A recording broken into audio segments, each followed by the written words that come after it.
Figures published earlier this year by the Trussell Trust indicate that food bank usage is at record levels, rising 2% from last year.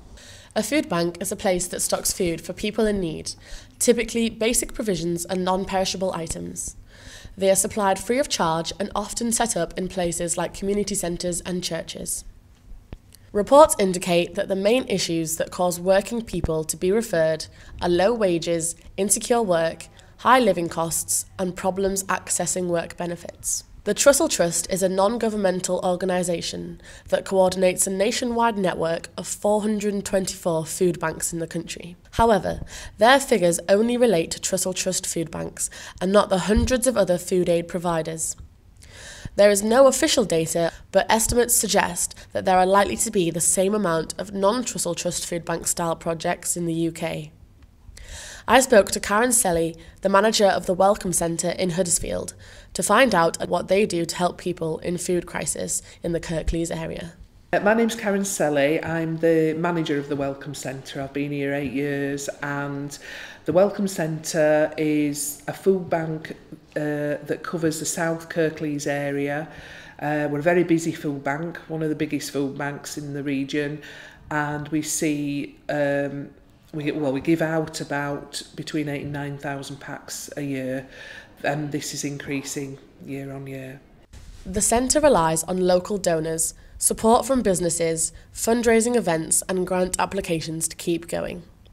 They receive some council support to help meet the increasing demand for their service, but unfortunately, the demand continues to rise.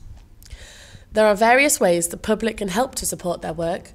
For example, going online and donating and attending one of their frequently held fundraising events. Here are some opinions we gathered from the public regarding charities such as the Welcome Centre. Food banks are a good idea, but I'm involved with so many other things, I can't do everything.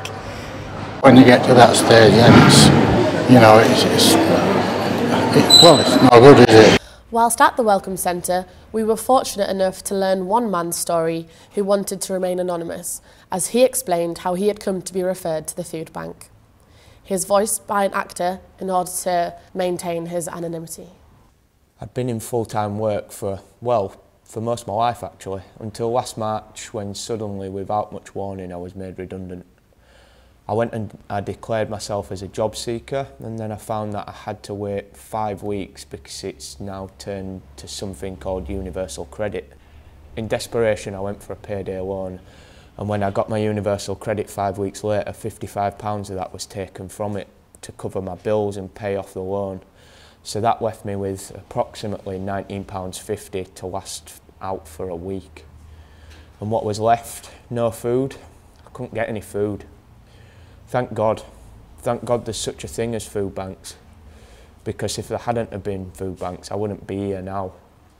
I feel humiliated. I've tried and tried again for jobs. I haven't got one yet, and thank God for all these people who are prepared to help me. It is clear that the levels of people using food banks are steadily increasing. The figures in 2016 are higher than ever. This cannot afford to become the new normal. It's time to listen to the people facing hunger and work towards reducing the food poverty crisis in the UK. This is Alex Lawrence reporting for KLTV News. Goodbye.